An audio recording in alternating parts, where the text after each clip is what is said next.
Well, David Brennar is the former BBC sports editor. He met Muhammad Ali several times in the past, and he joins us now from Italy.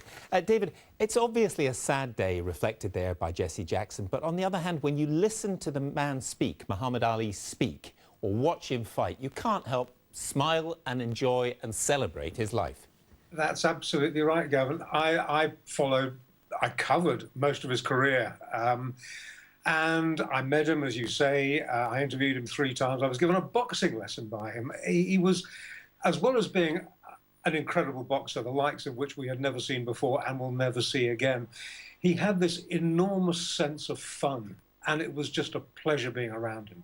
How did the boxing lesson go? Because didn't he tried to teach the Beatles how to box? I think they didn't win. That's my recollection. This was a very well-worn routine, and Ali had a very low boredom threshold.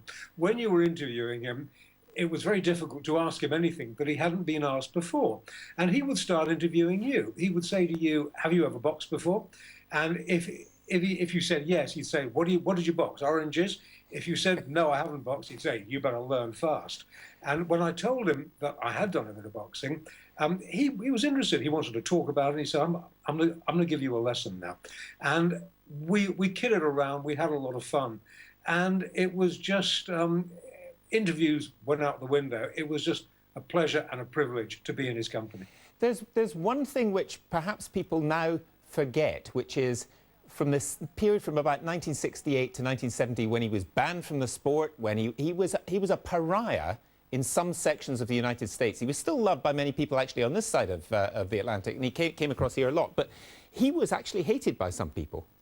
Well, yes, you're absolutely right, and we mustn't forget the political climate in the United States, late 70s, early 80s, was a great deal different to the way it is now.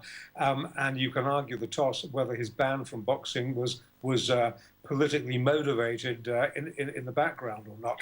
But it makes his achievement in coming back to do what he did all the more memorable, because there is no other sportsman or woman in any field who could be out of their chosen sport for nearly 4 years at the very peak of their careers, and then come back and perform not the same, but even better, as Muhammad Ali did. And in terms of being a salesman for the sport, you know, when you listened to him talk, you then wanted to listen to him fight or watch him fight, didn't you? Well, of course you did. It was all about that time-honored phrase, putting bums on seats. The television audience was not as wide as it is now. His fights worldwide were beamed into cinemas. There was no pay-per-view TV in those days. You went to the cinema to watch Muhammad Ali fight, and the more people that went, the more money trickled down to him.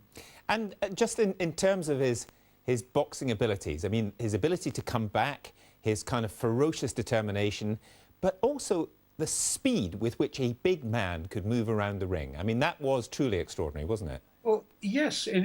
Yes, again, what you've got to remember is that you look at Ali, compare him to some of the big fighters today. These are guys today with big muscles, and they look strong. Ali wasn't. Ali was slim and sleek and smooth. Technically, he wasn't a perfect boxer by any manner of means, but what he did have was phenomenal speed of thought as well as physical speed, and sheer unorthodoxy. And he was a very difficult man to fight against, and that was what made him so exciting to watch. You never knew really what you were going to see when you went to see him. The tactics he employed with George Foreman, the rope-a-dope, everybody thought he was crazy to do this, and yet it worked.